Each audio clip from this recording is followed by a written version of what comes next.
के क्लास 07 पर मनोज कुमार स्वागत करते हैं। आइए स्टार्ट करते हैं। क्लास 9 का हम मैथ यहाँ पढ़ रहे हैं। इसके पहले एक्सरसाइज 7.1 ट्रायंगल का हमने कंप्लीट किया। अब हम पढ़ने जा रहे हैं एक्सरसाइज 7.2 जो कि ट्रायंगल का मैंने कहा था ये ऐसा चैप्टर है जो आपको बोरिंग लगेगा, लेकिन प्रयास ये रहेगा कि आपको अच्छे से अच्छे समझाने का और आपको अच्छे से अच्छे बताने का।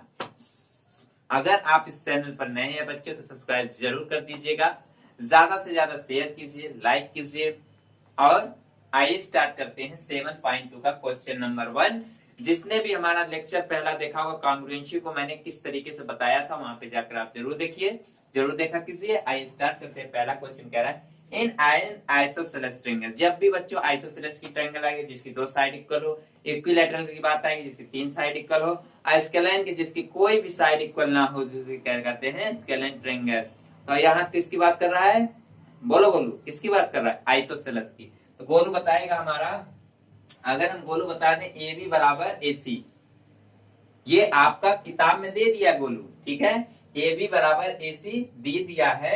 एंगल ए, अब देखिएगा, अब ये दे दिया और एंगल बी और एंगल सी के बाइसेक्टर्स ओ पे मिल रहे हैं। गोलू बताओ बाइसेक्टर्स क्या होते हैं? बाइसेक्टर्स होते हैं जो इक्वल पार्ट में एक एंगल को डिवाइड करते हैं। समझ में आया गोलू?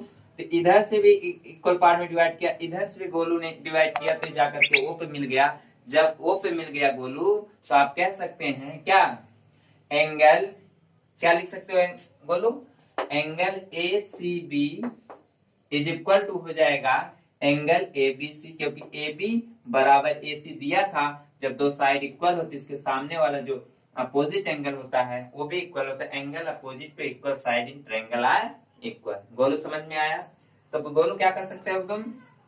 इसका आधा और प्रूफ क्या कराना है हमें? ओ बी बराबर ओ सी, यही हमें दिखाना है कि ये इसके इक्वल होता है। गोलू देखो, अब एंगल ए बी सी का आधा मैंने कर दिया, तो अगर ए बी सी का आधा करो तो angle O B C Golu आएगा कि नहीं आएगा? और एंगल ए सी बी का गोलू आधा करोगे तो कितना आ जाएगा? Angle O B C Golu आएगा कि नहीं आएगा? तो a side opposite to equal angle in triangle are equal.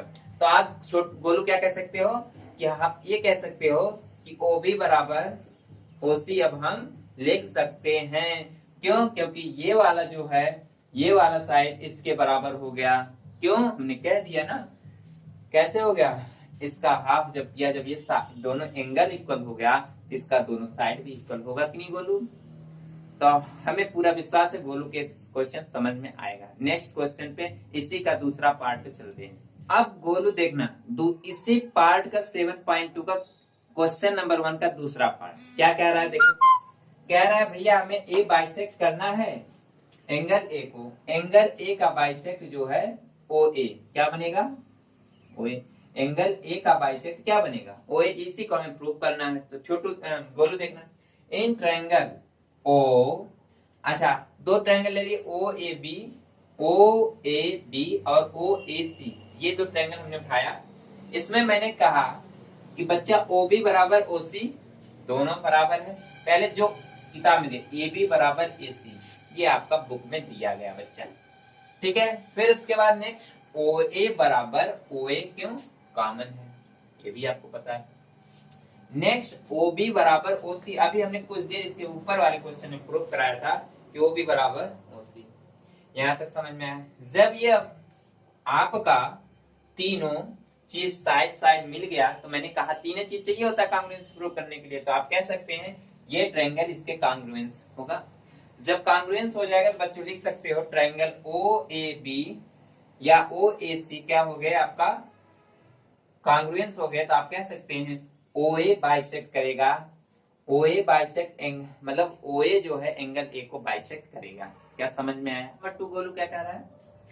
In A B C AD is the perpendicular BC, AD perpendicular है BC पर, और bisectors of BC so that, अब AD क्या काम कर रहा है? BC का बाइसेक्टर्स है। अब हमें सो दैट दिखाना है ABC is a isosceles triangle. बहुत इजी है, बहुत सिंपल है। तो इसको कैसे दिखाएंगे आप? फर्स्ट ऑफ ऑल हम सोचेंगे in triangle ADB and ADC में क्या हो रहा है। क्या क्या आप बताइए, एडी दोनों में कॉमन हो गया कि नहीं होगा? पहले कांग्रुएंसी प्रूव करा दीजिए। कांग्रुएंसी प्रूव कराने के बाद आपको पता चल जाएगा कि ये आइसोसेलेस है कि नहीं है। मैंने कहा एडी कॉमन हो गया, बीडी अब देखिए angle ADB is equal to ADC कितना डिग्री है गोलू? 90 डिग्री। क्यों? गोलू बताएगा क्योंकि ये परपेंडिकुलर जब बच्चा बन जाता है तो 90 डिग्री बना लेता है, परपेंडिकुलर 90 डिग्री।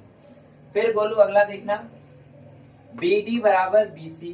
गोलू बताओ जब कोई लाइन ऐसी रहेगी और इक्वल पार्ट में डिवाइड करना होगा, इक्वल पार्ट में, अब इसके ऊपर परपेंडिकुलर पड़ गया और भी बाइसेक्टर से इक्वल पार्ट में BD बराबर DC हो जाएगी। नहीं दिमाग है कि नहीं गोलू? तो BD बराबर CD, AD is bisector of BC। क्या हुआ अभी बता दी। अब आप कह सकते हैं ADB कांग्रुएंट है किसके? ADC के। बहुत सिंपल है, यहां तक आपको अच्छे समझ में आएगा। अब आप जब मैंने एक CPCT रूल बताया था, जब ये सब इक्वल हो गए तो AB बराबर AC हो जाएगा। किसके? CPCT से। किससे हो जाएगा? CPCT से AB बराबर AC हो जाएगा। Therefore triangle ABC is an isosceles triangle AB बराबर AC। क्या बच्चों समझ में आया? ये क्वेश्चन नंबर 2 था। अगर समझ में आया तो लाइक शेयर सब्सक्राइब जरूर कीजिए।